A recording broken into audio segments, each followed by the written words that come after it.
So what would next happen? Middle 1800s. Michael Faraday, playing with electricity on a tabletop. He takes a wire and moves it through a magnetic field, and a dial jumps that the wire is connected to. Well, if you do this over here and something else happens over here, that's really intriguing to a physicist. It's almost like a cat, looking at the laser beam on the floor. The physicist is, it's kind of like and people said, named Michael Faraday, what are you doing? What are you wasting government money for? Here's a famous reply to that. He said, sir, because I think it was a member of Parliament who came and asked, is this what we're paying you to do, to make these tabletop toys? He says, I don't know of what use this will one day be, but I guarantee you, sir, one day you will tax it.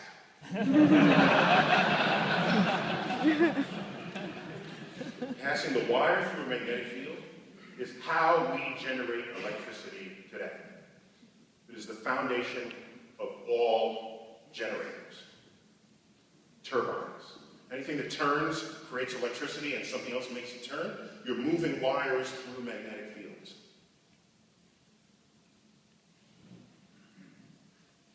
That was in the mid-1800s. We didn't electrify cities until the turn of the century, the early 1900s. It took 50 years for his tabletop experiments in the hands of clever engineers and technologists to transform the world and how we lived. Now you just flick a switch on the wall, all the lights turn on. What intrigues me is that, so respectful of that era we are, that our lights even look like candles, you see? So in the back, we still have candles. Look at that, right? And I know this is an old building, but you can buy candelabras with electric candle bulbs in them, right? So, but it took about 50 years. You know what happened in the 1920s? Other than Hubble discovering Hubble the man. There was a guy who came before the telescope, just so we understand. In the 1920s, Hubble discovered that the Milky Way is not the only galaxy in the universe. There are billions more. And that the universe is expanding. Cool. But that's not why I'm telling you about the 1920s. The 1920s was the birth of quantum physics. You can't get crazier than quantum physics. Oh my gosh. Particles pop in and out of existence. You try to measure it and it's not there anymore, but you saw it there a moment ago. And it was intriguing. Once again, it was the physicists following, the bouncing ball. Weird, crazy things were going on inside the atom. Weird things. It's a curiosity. Enlightened nations funded that research. That's the 1920s. 50 years later, we would see the birth of the information technology revolution. Do you realize that, the last time I did a back-of-the-envelope calculation, it was something like a third of the world economy is based on knowledge of quantum physics? Because information technology requires quantum physics. In the design, in the creation of data, in the acquisition, the storage, the dissemination of information. That's why it's the IT revolution. It's not a computer revolution. Computers is there. It's all about what we're doing with information. It's no longer on a printed page, here's the information. No.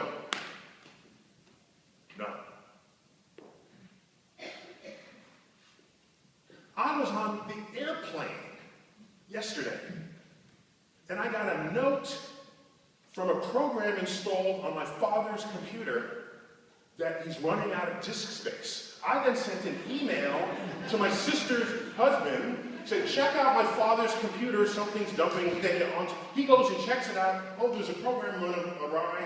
We fix it, everything's fine. I said, fine. And I did that while flying 200 miles in distance at 31,000 feet up. That's information moving that requires quantum physics. That was basic science, which at the time, surely there were people saying, what are you doing? I don't understand it. Why? Is that putting food on my plate? Is there some new weapon I can use to defend myself? People were surely asking these questions of quantum physics. But we had people who were curious about the nature of the world, and they pursued it, and they were allowed to by enlightened governments. And now, no part of the modern economy isn't touched by the fruits of the investment that went into those discoveries. This goes on and on and on and on. But and the time delay was 50 years.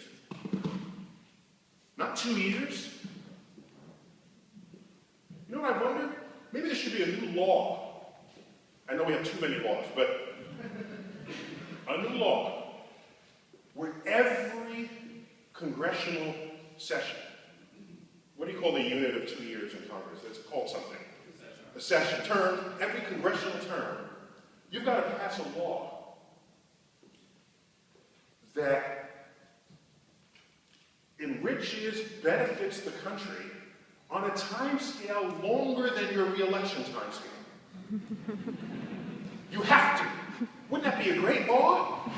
And then say, now we're thinking, I'm not going to be in office then, but I now have to care about it tomorrow.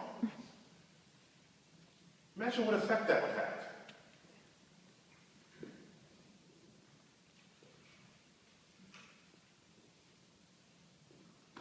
My physics professor in college, he liked gas clouds between stars. Yeah, okay. Everybody likes gas clouds between stars. He studied the behavior of the nuclei among the atoms in those gas clouds. And he hypothesized that in the presence of a strong magnetic field, that it would deflect radio waves that came by. He discovered the principle of physics called nuclear magnetic resonance as applied to the universe. Then a clever engineer said, wait a minute, if you can find out what kind of atom, because the nucleus is the identity of the atom, if you know what kind of atoms are out there by this method, maybe I can make a machine down here, and I can put you in the machine, and I can find out what kind of atoms are moving around your body. His discovery, which was awarded the Nobel Prize, became the magnetic resonance imager in every major hospital in the land today. Was he thinking about health? No. No. In fact, every machine in a hospital with an on-off switch that is brought into the service of diagnosing the health of your body is based on a principle of physics discovered by a physicist who had no interest in your health.